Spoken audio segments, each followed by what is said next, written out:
goodness, longest week possibly ever. Today, we are continuing on with Edgar Allan Poe's classic tales of horror. We might get through 2 today, we'll see. The first one, so my issue with H.P. Lovecraft was his run-on sentences. My issue right now with Poe is his use of Latin, because I don't speak Latin. But we're just going to wait for the viewer count to kick in so I know that it's recording, because I can't tell you how many times I have recorded and then it didn't save and then I've had to do it again. So, starting with Berenice. Starts with a quote, once again that is in Latin, so I will not be saying it. Misery is manifold. The wretchedness of earth is multiform. Overreaching the wide horizon as the rainbow, its hues are as various as the hues of that arch, as distinct too, yet as intimately blended. Overreaching the wide horizon as the rainbow. How is it that from beauty I have derived a type of unloveliness, from the covenant of peace a simile of sorrow? But as, in ethics, evil is a consequence of good, so in fact out of joy is sorrow born. Either the memory of past bliss is the anguish of today, or the agonies which are have their origin in the ecstasies which might have been. My baptismal name is Aegeus, maybe? That of my family I will not mention. Yet there are no towers in the land more time-honored than my gloomy, gray, hereditary halls. Our line has been called a race of visionaries, and in many striking particulars, in the character of the family mansion, in the frescoes of the chief saloon, in the tapestries of the dormitories, in the chiseling of some buttresses in the armory, but more especially in the gallery of antique paintings, in the fashion of the library chamber, and lastly, in the very peculiar nature of the library's contents, there is more than sufficient evidence to warrant the belief. The recollections of my earliest years are connected with that chamber, and with its volumes, of which latter I will say no more. Here died my mother. Herein was I born. But it is mere idleness to say that I had not lived before, that the soul has no previous existence. You deny it? Let us not argue the matter. Convinced myself, I seek not to convince. There is, however, a remembrance of aerial forms, of spiritual and meaning eyes, of sounds, musical yet sad, a remembrance which will not be excluded, a memory like a shadow, vague, variable, indefinite, unsteady, and like a shadow, too, in the impossibility of my getting rid of it while the sunlight of my reason shall exist. In that chamber was I born.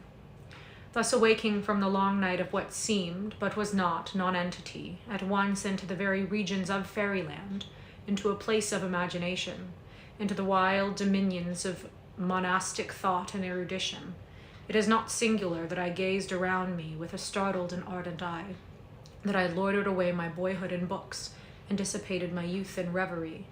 But it is singular that as years rolled by and the noon of manhood found me still in the mansion of my fathers, it is wonderful what stagnation there fell upon the springs of my life, wonderful how total an inversion took place in the character of my commonest thought.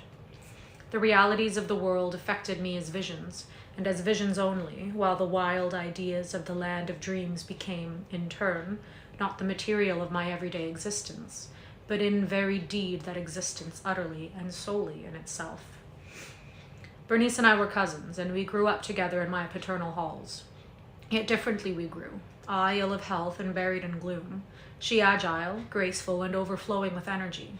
Hers the ramble on the hillside, mine the studies of the cloister, I living within my own heart, an addicted body and soul to the most intense and painful medication.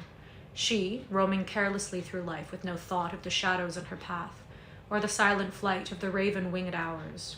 Berenice, I call upon her name, Berenice, and from the grey ruins of memory 1,000 tumultuous recollections are startled at the sound. How vividly is her image before me now, as in the early days of her light-heartedness and joy. Oh, gorgeous yet fantastic beauty. O sylph amid the shrubberies of Arnheim. O naiad among its fountains. And then all is misery and terror, and a tale which should not be told.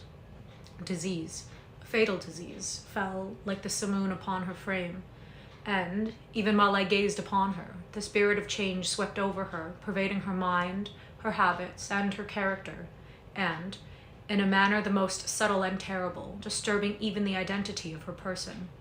Alas, the destroyer came and went, and the victim, or was she? I knew her not, or knew her no longer as Berenice. Among the numerous train of maladies superinduced by that fatal and primary one which effected a revolution of so horrible a kind in the moral and physical being of my cousin, may be mentioned as the most distressing and obstinate in its nature, a species of epilepsy not unfrequently terminating in trance itself, trance very nearly resembling positive dissolution, and from which her manner of recovery was, in most instances, startlingly abrupt. In the meantime, my own disease, for I have been told that I should call it by no other appellation, my own disease, then, grew rapidly upon me, and assumed finally a monomaniac character of a novel and extraordinary form, hourly and momentarily gaining vigor, and at length obtaining over me the most incomprehensible ascendancy. This monomania, if I must so term it, consisted in a morbid irritability of those proprieties of the mind in metaphysical science termed the attentive. It is more than probable that I am not understood, but I fear, indeed, that it is in no manner possible to convey to the mind of the merely general reader an adequate idea of that nervous intensity of interest with which, in my case, the powers of meditation, not to speak technically, busied and buried themselves in the contemplation of even the most ordinary objects of the universe.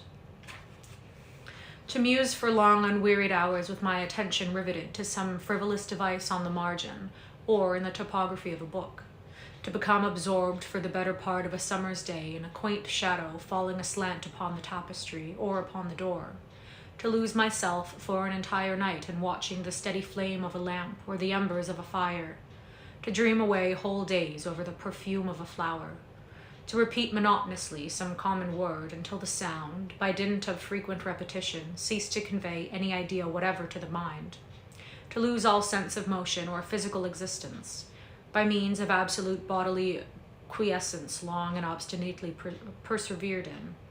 Such were a few of the most common and least pernicious vagaries induced by a condition of the mental faculties, not indeed altogether unparalleled, but certainly bidding defiance to any like analysis or explanation.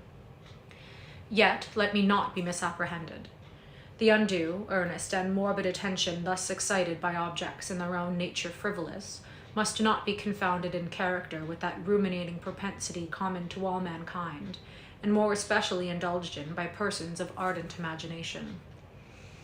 It was not even, as might be at first supposed, an extreme condition or exaggeration of such propensity, but primarily and essentially distinct and different. In the one instance, the dreamer, or enthusiast, being interested by an object usually not frivolous, imperceptibly loses sight of this object in a wilderness of deductions and suggestions issuing therefrom, until, at the conclusion of a daydream often replete with luxury, he finds the incitatum, or the first cause of his musings, entirely vanished and forgotten. In my case, the primary object was invariably frivolous, although assuming, through the medium of my distempered vision, a refracted and unreal importance.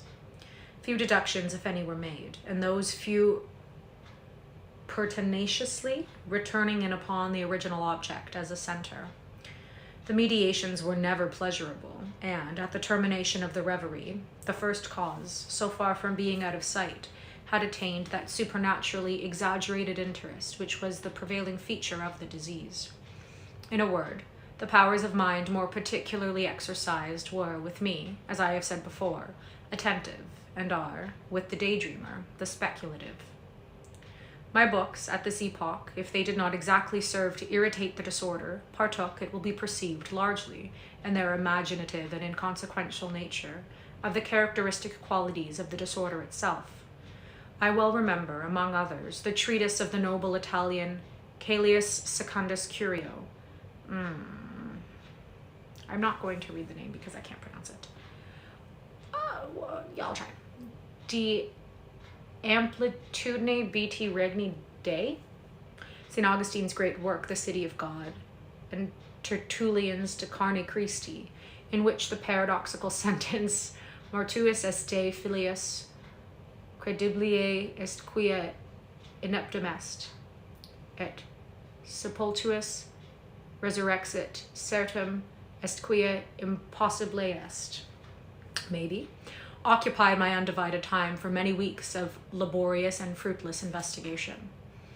Thus it will appear that, shaken from its balance only by trivial things, my reason bore resemblance to that ocean crag spoken of by Ptolemy Hephaestion, which, steadily resisting the attacks of human violence and the fiercer fury of the waters and the winds, trembled only to the touch of the flower called asphodel.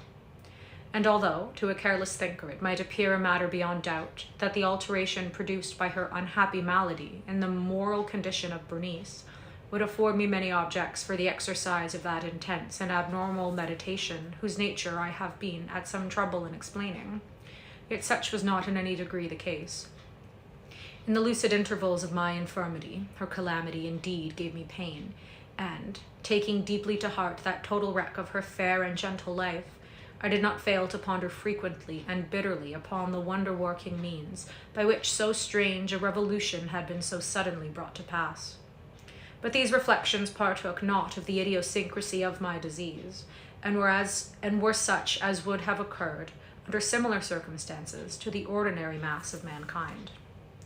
True to its own character, my disorder revelled in the less important, but more startling changes wrought in the physical frame of Berenice, in the singular and most appalling distortion of her personal identity.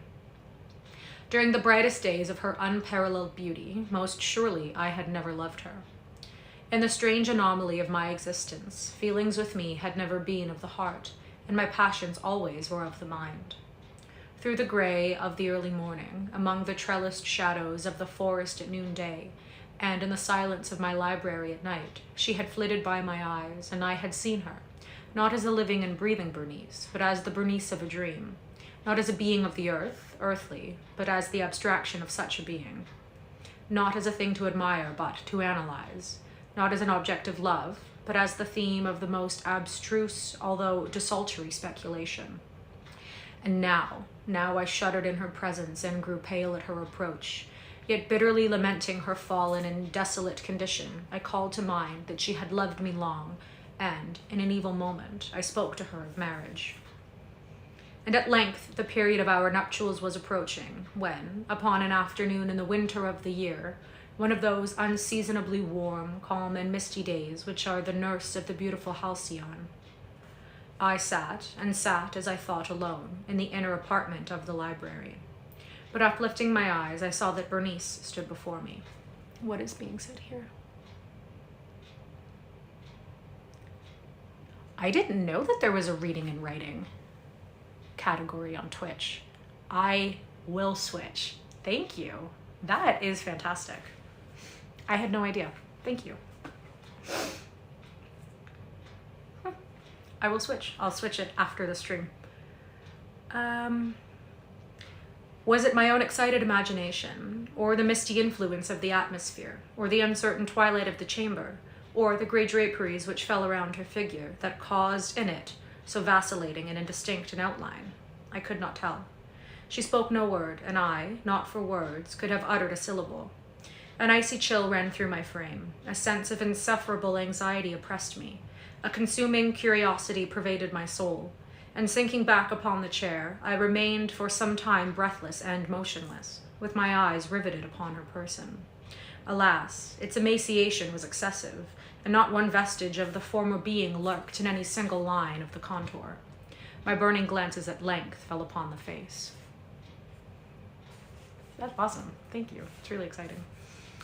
The forehead was high and very pale and singularly placid, and the once jetty hair fell partially over it and overshadowed the hollow temples with innumerable ringlets, now of a vivid yellow, and jarring discordantly in their fantastic character with the reigning melancholy of the countenance. The eyes were lifeless and lustreless, and seemingly pupilless, and I shrank involuntarily from their glassy stare to the contemplation of the thin and shrunken lips. They parted, and in a smile of peculiar meaning, the teeth of the changed Berenice disclosed themselves slowly to my view. Would to God that I had never beheld them, or that, having done so, I had died. The shutting of a door disturbed me, and looking up, I found that my cousin had departed from the chamber. But from the disordered chamber of my mind had not, alas, departed, and would not be driven away the white and ghastly spectrum of the teeth. Not a speck on their surface, not a shade on their enamel, not an indenture in their edges, but what that period of her smile had sufficed to brand in upon my memory.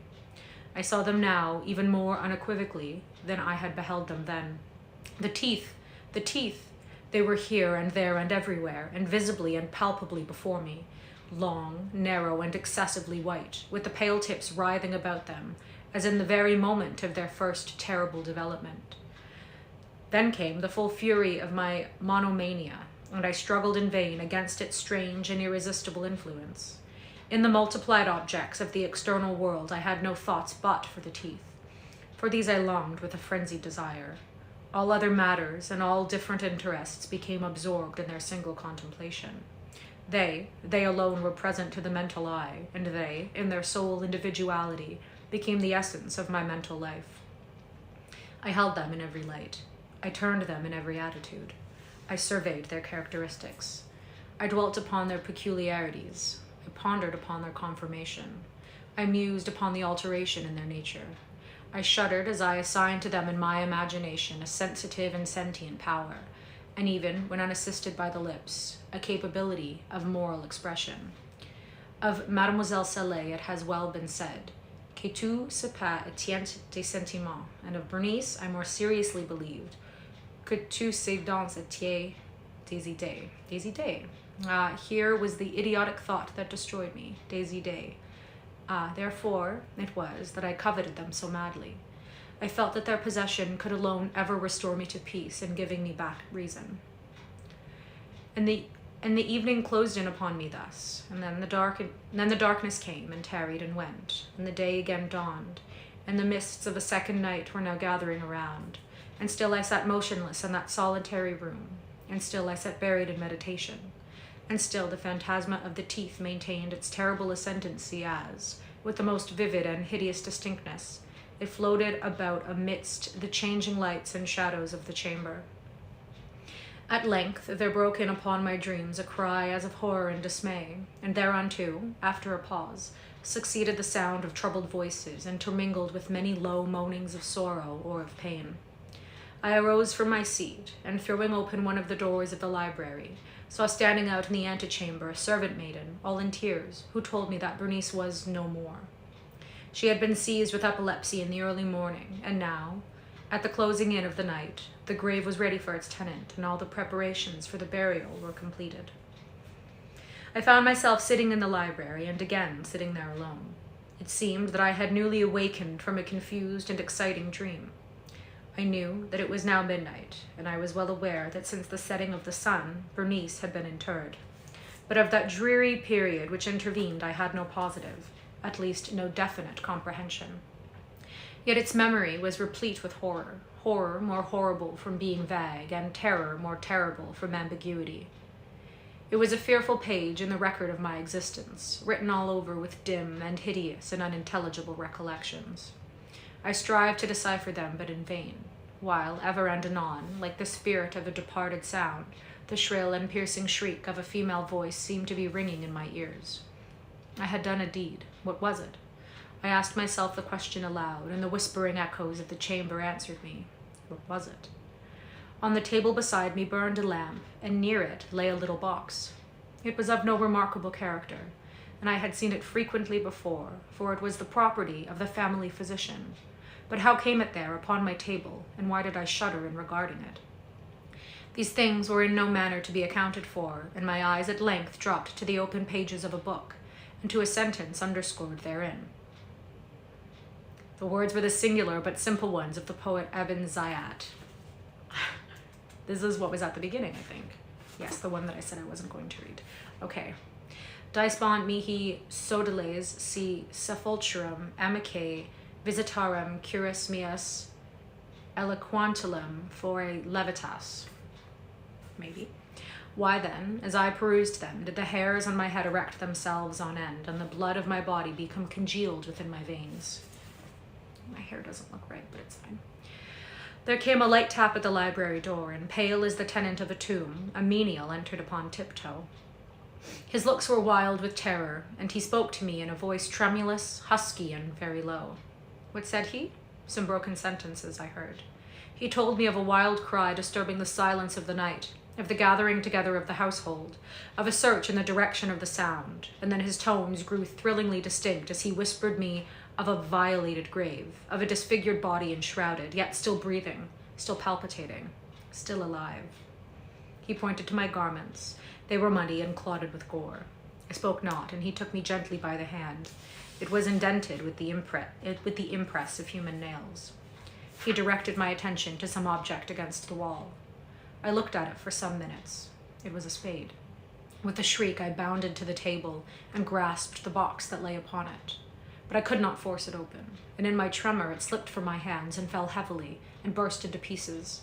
And from it, with a rattling sound, there rolled out some instruments of dental surgery, intermingled with 32 small, white, and ivory-looking substances that were scattered to and fro about the floor. He took her teeth. What the fuck? I thought the big reveal was going to be that Berenice was a vampire. Okay, we have time for one more. Morella. Yes, Morella. It by itself, solely one everlastingly and single. A quote from Plato Symposium. Symposium by Plato. Okay. With a feeling of deep yet most singular affection, I regarded my friend Morella.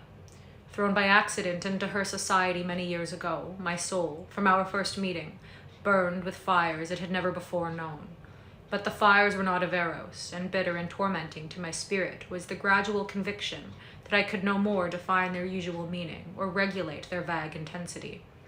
Yet we met, and fate bound us together at the altar, and I never spoke of passion nor thought of love. She, however, shunned society, and attaching herself to me alone rendered me happy. It is a happiness to wonder, it is a happiness to dream. Morella's erudition was profound. As I hoped to live, her talents were of no common order, her powers of mind were gigantic. I felt this, and in many matters became her pupil. I soon, however, found that perhaps on account of her Presburg education, she placed before me a number of those mystical writings which are usually considered the mere dross of the early German literature. These, for what reason I could not imagine, were her favorite and constant study, and that, in process of time, they became my own, should be attributed to the simple but effectual influence of habit and example. In all this, if I err not, my reason had little to do. My convictions, or I forget myself, were in no matter acted upon by the ideal, or was any tincture of the mysticism which I read to be discovered, unless I am greatly mistaken, either in my deeds or in my thoughts. Persuaded of this, I abandoned myself implicitly to the guidance of my wife, and entered with an unflinching heart into the intricacies of her studies. And then, when poring over forbidden pages, I felt a forbidden spirit enkindling within me, would Morella place her cold hand upon my own, and rake up from the ashes of a dead philosophy some low, singular words, whose strange meaning burned themselves in upon my memory. And then, hour after hour, would I linger by her side and dwell upon the music of her voice, until at length its melody was tainted with terror, and there fell a shadow upon my soul, and I grew pale and shuddered inwardly at those two unearthly tones. And thus, joy suddenly faded into horror, and the most beautiful became the most hideous, as Hinnon became Gehenna. It is unnecessary to state the exact character of those disquisitions which, growing out of the volumes I have mentioned, formed, for so long a time, almost the sole conversation of Morella and myself. By the learned in what might be termed theological morality, they will be readily conceived, and by the unlearned they would, at all events, be little understood. The wild pantheism of Fichte, the modified of Pythagoreans, and above all, the doctrines of identity as urged by Schelling, were generally the points of discussion presenting the most of beauty to the imaginative Morella. That identity, which is termed personal, Mr. Locke, I think, truly defines to consist in the sameness of a rational being. And since by person we understand that an intelligent essence having reason, and since there is a consciousness which always accompanies thinking, it is this which makes us all to be that which we call ourselves, thereby distinguishing us from other beings that think, and giving us our personal identity. By the principium individuationists, the notion of identity, which at death is not, or is not lost forever, was to me at all times a consideration of intense interest, not more from the perplexing and exciting nature of its consequences than from the marked and agitated manner in which Morella mentioned them. But indeed, the time had now arrived when the mystery of my wife's manner oppressed me as a spell. I could no longer bear the touch of her wan fingers, nor the low tone of her musical language, nor the luster of her melancholy eyes. And she knew all this, but did not upbraid. She seemed conscious of my weakness or folly, and smiling, called it fate. She seemed also conscious of a cause, to me unknown, for the gradual alienation of my regard, but she gave no hint or token of its nature. Yet was she woman, and pined away daily. In time, the crimson spots settled steadily upon my cheek, and the blue veins upon the pale forehead became prominent, and, one instant, my nature melted into pity, but in the next, I met the glance of her meaning eyes, and then my soul sickened and became giddy with the giddiness of one who gazes downward into some dreary and unfathomable abyss. Shall I then say that I longed with an earnest and consuming desire for the moment of Morella's decease?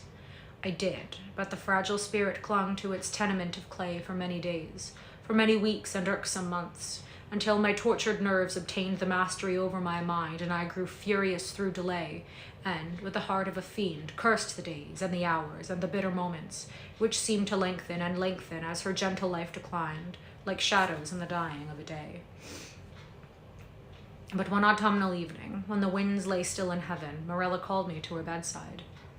There was a dim mist over all the earth, and a warm glow upon the waters, and, amid the rich October leaves of the forest, a rainbow from the firmament had surely fallen.